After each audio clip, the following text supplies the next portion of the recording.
Tonight on Beach TV News, a crisis at the southern border reaches a breaking point.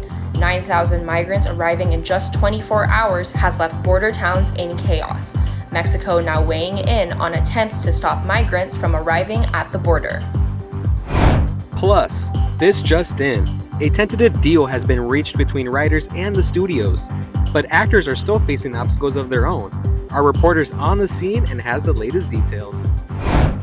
And a reunion between mother and son 7 years in the making. The heartfelt moment which has warmed the hearts of sports fans up ahead. Beach TV News starts now.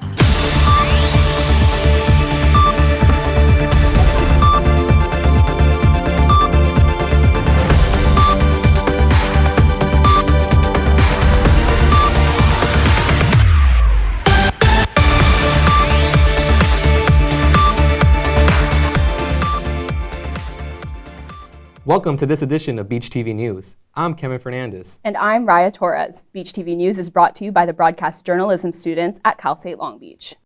More on that border crisis next, but we begin tonight in New York, where former President Donald Trump made his first appearance in his civil fraud trial. Outside the courtroom, the former president said the trial is a scam. He also called New York's Attorney General Letitia James as racist. James is seeking $250 million in the case against Trump, his eldest sons, and their companies. They're accused of significantly inflating the value of their properties to banks and insurers for years. Last week, a state Supreme Court judge found Trump and his co-defendants liable. The outcome could mean the end of Trump's business career in New York. The trial is expected to last through the end of December. And now over to the border, where migrant crossings have reached an all-time high. Surprising numbers coming from the U.S. Border Patrol tonight. They've apprehended 9,000 migrants this week in a single day. The sheer number of migrants is overwhelming the agents. In Eagle Pass, Texas, the Border Patrol was forced to shut down railroads and vehicle traffic at multiple crossings. Just last month, there were over 300,000 people who attempted to cross the U.S. border, making it the largest total ever recorded just in 1 month. Republicans argued that President Biden is not doing enough to secure the U.S.-Mexico border, and advocates say that the president needs to pass an immigration reform. Meanwhile, Mexico and the U.S. are coming to an agreement that experts are saying will be a game changer. For the first time ever, Mexico has agreed to deport Central American migrants back to their home countries. The country said it is in talks with government officials in Venezuela, Brazil, Nicaragua, Colombia, and Cuba to deport migrants living in border cities by both land and air. Mexico's National Migration Institute will also establish checkpoints along train routes, which are commonly used by migrants. Other checkpoints will also be established across highways. According to Mexican officials, they have already deported more than 788,000 migrants to their home countries since January 1st. Well, from the border, we now go to Hollywood, where writers and major studios have reached a tentative deal, possibly ending their 146-day strike. The Writers Guild of America reached an agreement with major film and television studios after talks intensified over the last week. This deal could end a nearly 5-month-long strike and restart productions that have been halted since May 2nd. Once the WGA and studios can agree on language in the contract, the negotiating committee will vote and send it to the WGA Council for final approval. But the union could authorize members begin working even before the agreement is officially ratified. Although the terms of the deal are yet to be released, the WGA is calling this deal exceptional with meaningful gains and protections for writers. Although writers have reached an agreement with studio heads, that doesn't mean the strikes are over. Actors are still in limbo. Our reporter, Andy Lopez, tells us how the WGA deal could impact the actors' strike. It has been more than 140 days since the beginning of the Writers Guild of America strike. Soon after, SAG-AFTRA did join them. Beach TV News has learned that Writers Guild of America has reached a tentative deal with the Alliance of Motion Picture and Television Producers. However, SAG-AFTRA is still protesting. Actress Frances Fisher explains what they have been fighting for more than 140 days. Is for the CEOs to say, WGA, you're right, here you go. For the CEOs to say, SAG-AFTRA, you're right, here you go. Let's all get back to work and have happy workers instead of people who are struggling. We're not asking for a lot, we're just asking for a fair deal. In order for that to happen, SAG-AFTRA and WGA stand together to collectively fight for each other's rights. We decided that we've all been actors forever, and we're out here on the picket lines. We wanted to support the writers because it was formed when it was just to support the writers. And now when us actors went out on strike, it's for us as well. Other crew members not a part of SAG or WGA are feeling the effects as well and are ready for this all to end. Film photographer Matt Kennedy shared his thoughts. I think everybody's pretty just kind of over it and upset at this point. A deal needs to be made between the two guilds and the AMPTP. They just really need to get to it. Everybody would like to get back to work. With a tentative agreement reached, it now lies in the hands of union members for the agreement to be certified and end this historical strike. I'm Andy Lopez, Beach TV News. Thanks, Andy. And speaking about stale negotiations, another crisis has been averted in Congress. Although the U.S. government appeared to be headed for another partial shutdown, Congress just passed a bill to fund the government through November 17th. The last-minute agreement was passed by bipartisan majorities in both the House and Senate a day before the expected shutdown. Though the new bill will keep government afloat with funding for the next few months, it does not include additional funding for Ukraine. Before the bill was passed, several conservative House members rejected plans for a bipartisan debt limit package that was agreed upon by both President Biden and House Speaker Kevin McCarthy. While Congress recently found a way to avoid a government shutdown at least until mid-November, President Biden headed to Michigan to meet with United Auto Workers who are currently on strike nationwide. The president joined the picket lines and stood in solidarity with the men and women of the UAW as the walkout enters the second week. Workers are fighting major car makers for better wages, days off, and a fairer pay system for all workers. Many U.S. leaders are praising Biden's decisions with the workers, calling it a historic event. It is the first time a sitting president shows up to an auto industry strike. As the presidential race continues, we'll see how this move impacts Biden's bid for the 2024 election. And it's not just the Democrats who are already courting voters. The campaigns of the GOP presidential hopefuls continue in the traditionally blue state of California. I attended the state's GOP convention this weekend, and the race to the Republican nomination for president is heating up. California was thrust into the national spotlight this week because of two Republican events. 7 presidential candidates went head-to-head for the second GOP debate in Simi Valley, and 2 days later, the California GOP hosted their statewide convention. During the debate, candidates spoke about numerous controversial topics. They often challenged each other, like this exchange between Nikki Haley toward Vivek Ramaswamy because of his use of social media app TikTok. This is infuriating because TikTok is one of the most dangerous social media apps that we could have. And what you've got, I honestly, every time I hear you, I feel a little bit dumber for what you say. Some candidates made comments about the absent frontrunner, who was in Michigan at the United Auto Worker picket lines. And you know who else is missing in action? Donald Trump is missing in action. He should be on this stage tonight. The former president did not attend the second Republican presidential debate 2 days ago in Simi Valley, but he did come here today in Anaheim for the first day of the California GOP convention. It is very likely that California is now in his interest because a new rule might be the key for him to secure another presidential nomination. California Republicans recently approved a rule where a candidate can sweep all the votes of the state's GOP delegates if the candidate has over 50% of the state vote. 4 out of the 13 GOP presidential candidates made an appearance at the convention, but no one made more of an impression than Donald Trump. People even lined the streets outside, hoping to catch a glimpse of the former president despite his 1-hour delayed start. California was once a symbol of American success. Today, under the radical left fascists and Marxists that run your state, that's who's running your state. Bad people. It's becoming a symbol of our nation's... He did a brilliant job on a lot of issues. And it is approved. We all know, look at what's going on now. That's why we need him back to the office to finish what he started. Early polls indicate that Donald Trump is still the favorite Republican candidate, with Florida Governor Ron DeSantis following far behind. California's primary will take place next year on March 5th, 2024, otherwise known as Super Tuesday. We'll keep you updated on the latest with the presidential race, but back here at home, a kidnapping plot led by FBI agents from San Bernardino County has ended. FBI agents rescued a kidnapped 17-year-old teen from a motel in Santa Maria. No shots were fired during this operation, and 3 suspects were arrested. The teen was abducted from Highland, and soon after, the victim's mother began receiving calls demanding $500,000 in ransom. The abductors blamed the kidnapping on the teen's father, calling him a thief. The crime was captured on a doorbell camera, and investigators tracked the vehicle license plate to a phone number listed on a used vehicle ad. They obtained a warrant to use a cell tower decoy device to track down the kidnappers. A very happy ending for that San Bernardino family. Well, here's a space story 7 years in the making. A NASA space capsule carrying asteroid remnants has finally touched down on Earth. The OSIRIS-REx landed in the Utah desert near Salt Lake City, and get this, the capsule left Earth in 2016. It traveled over 4 billion miles to reach the asteroid Bennu before making the trip back home. Scientists say they're excited to study the samples as they anticipate that the samples will help them learn more about the origins of life on Earth and about the early days of the solar system.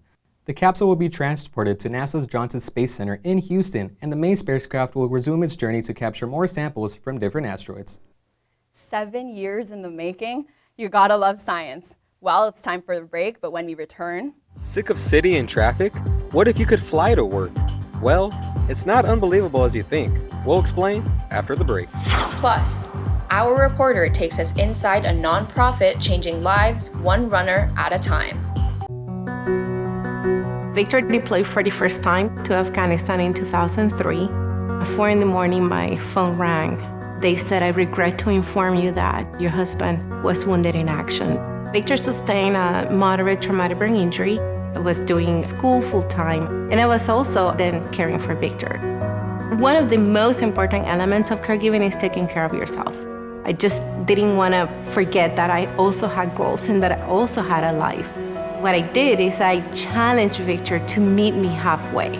He asked all his therapists to help him undertake some of the house chores. There are almost 6 million military and veteran caregivers across the nation. We have our own journey, and we can fulfill that journey at the same time that we are helping our loved one. Visit aarp.org/caregiving for a free military veterans guide to navigate your caregiving journey. Life doesn't always give you time to change the outcome. Prediabetes does.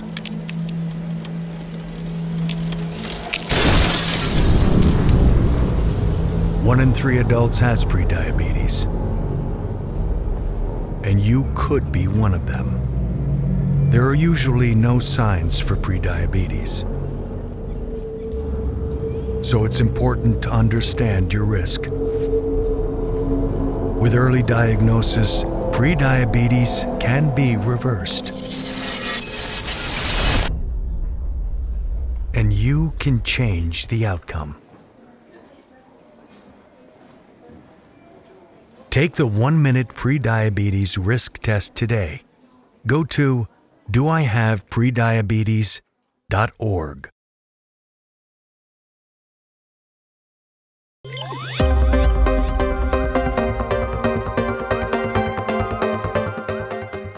Welcome back. Tensions are rising as armed conflict and natural disasters strike countries across the globe. Beach TV News reporter Eric White has more. Thanks, Kevin. As Libya struggles to cope with a devastating natural disaster, Ukraine and Armenia are both dealing with conflict between their neighboring countries. The UN has updated their counts 2 weeks after deadly flooding began in Derna, Libya. Officials estimate almost 11,000 lives have been lost, with another 10,000 still missing following 2 dams bursting near the coastal city. Aftershocks are being felt worldwide as the oil industry braces for supply disruptions from the affected country. Gas prices have soared across the U.S. as a result, rising to over $5 in California, much to the chagrin of millions of drivers. Rescue workers and the Libyan Red Crescent continue to search for survivors as almost 40,000 residents were displaced from their homes. Approximately 8 U.S.-made M1 Abrams tanks were delivered to Ukraine last Monday, according to President Zelensky. This delivery marks a shift in Western support for Ukraine, as many European countries have now agreed to deliver German-made Leopard tanks to the war-torn country, and Great Britain has already delivered 14 Challenger 2 tanks. Other American aid is expected to arrive, as President Biden has promised a total of 31 tanks to Ukraine, but the country will still fall short of the 300 tanks they are projected to need for a counteroffensive, according to European military leaders. This delivery comes as a Russian drone strike damaged a marine terminal and a nearby hotel. Over 5,000 ethnic Armenians have fled the disputed territory of Nagorno-Karabakh following concerns amid the seizure of the territory by Azerbaijan. The territory has been in dispute since 1944, following the first war between Armenia and Azerbaijan, and while it is internationally recognized as part of Azerbaijan, it has been controlled by ethnic Armenians since the war. The territory, predominantly made up of ethnic Armenians, was warned by government officials that those who remained in the region could face ethnic cleansing. The Armenian Prime Minister has announced that they have the resources to care for 40,000 displaced people and welcome them with open arms. Now over to France, where Pope Francis recently visited and gave a powerful message to Europe about immigration.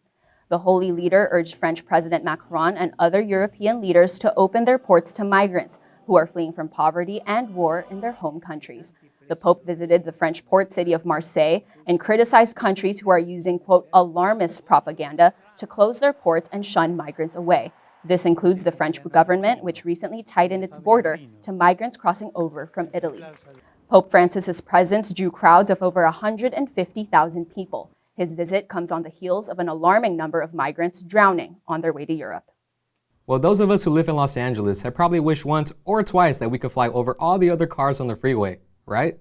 Well, that day may soon be upon us. Thanks to the marvel of engineering, air taxis could be arriving in California as soon as 2028. We're already seeing self-driving taxis up in the Bay Area, but a new company based in Irvine wants to take that technology to new heights. Literally. Experts say they must first develop lighter batteries and locations where air taxis can take off and land. If you thought Uber Black was a luxury, just wait until Uber Air pops up on your screen.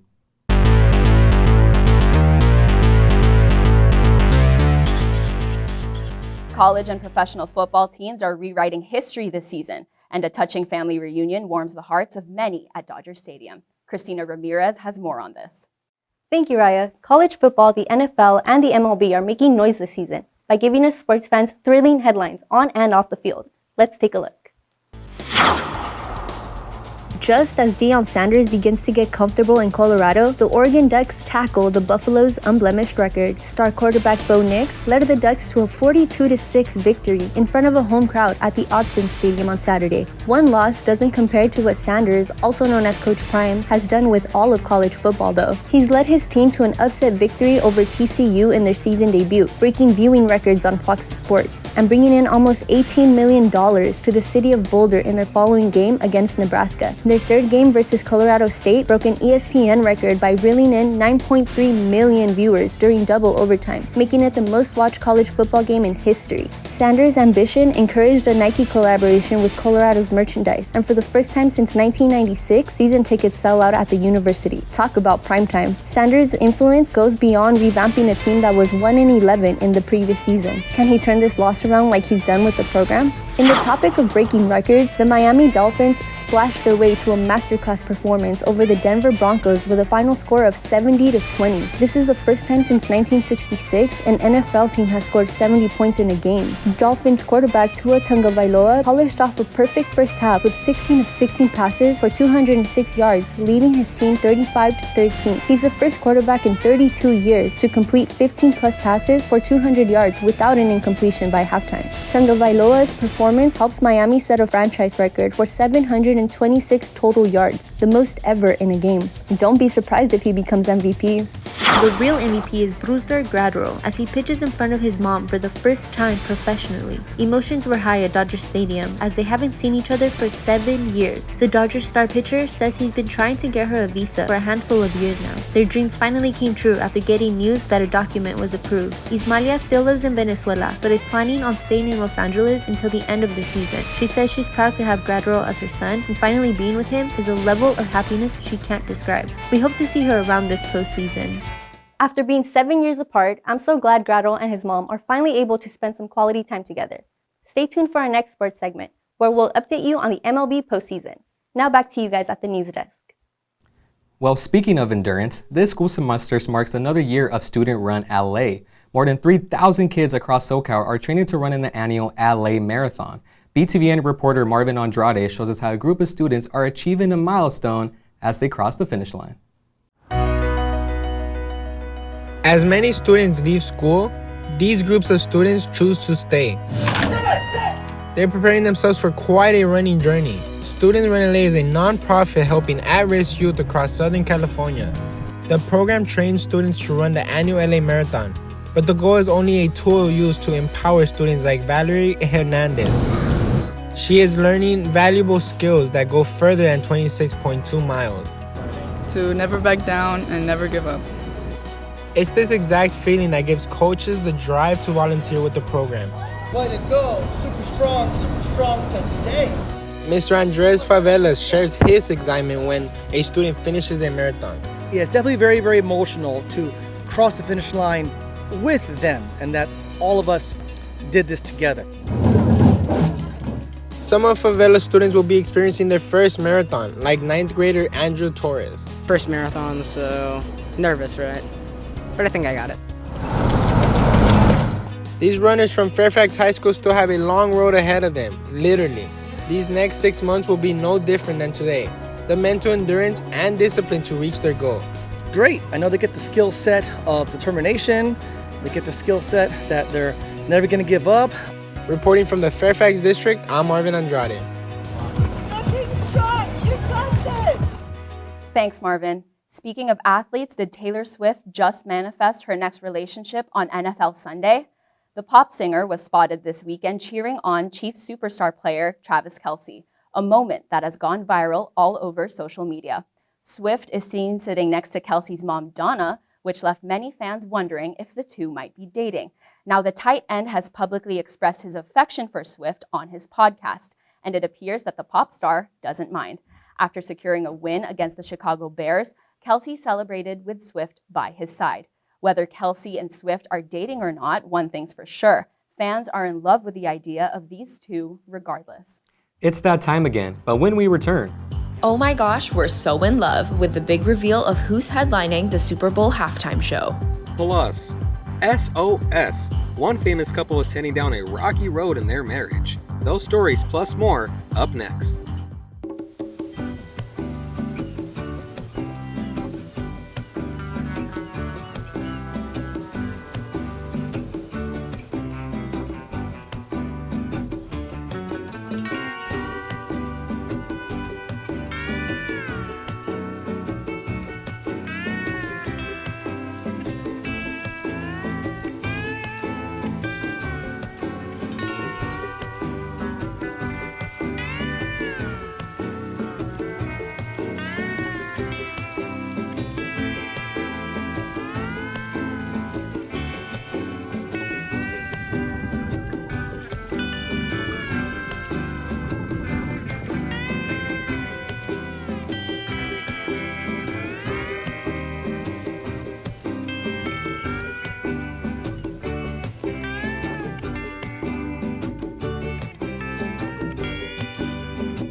I don't remember how it started.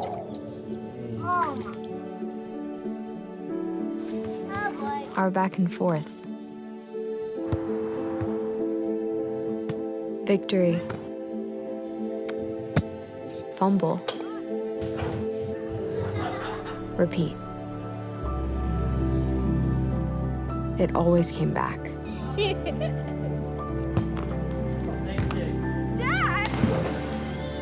Okay, here we go, throw it! Yeah. You probably don't remember what you told me. That was perfect. But I heard every word. Nice.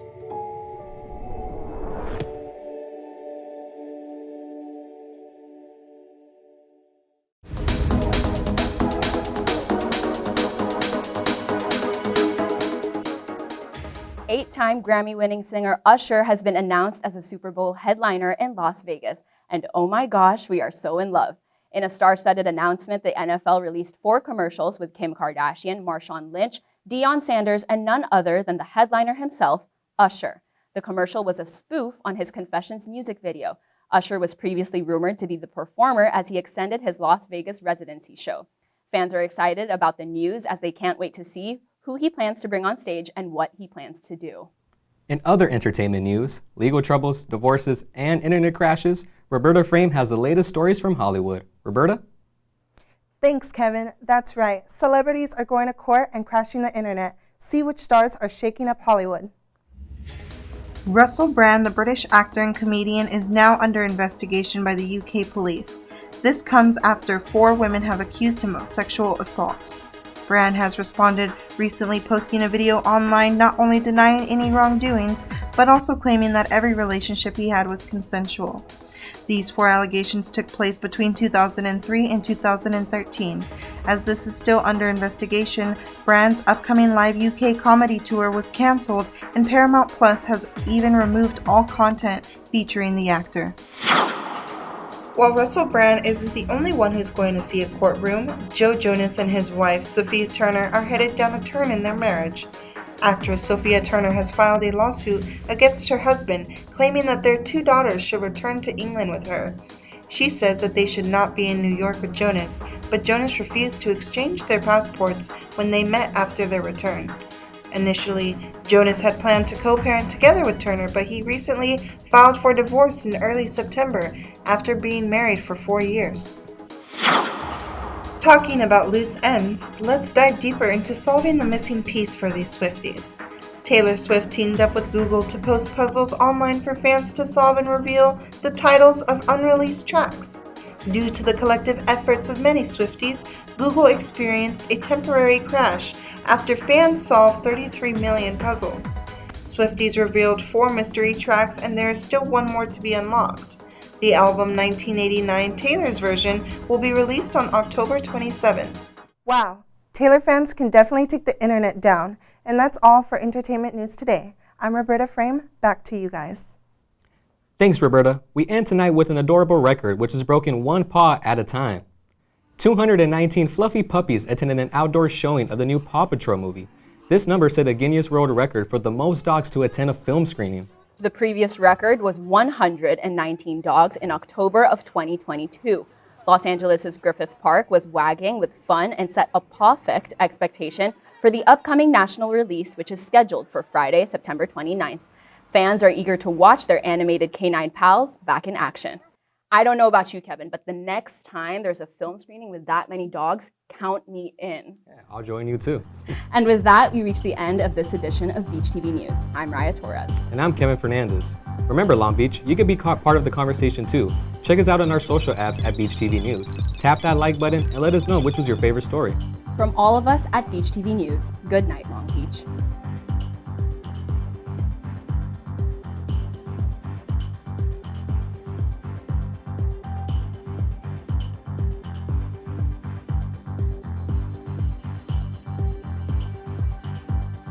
This edition of Beach TV News is partially sponsored by Southland Credit Union.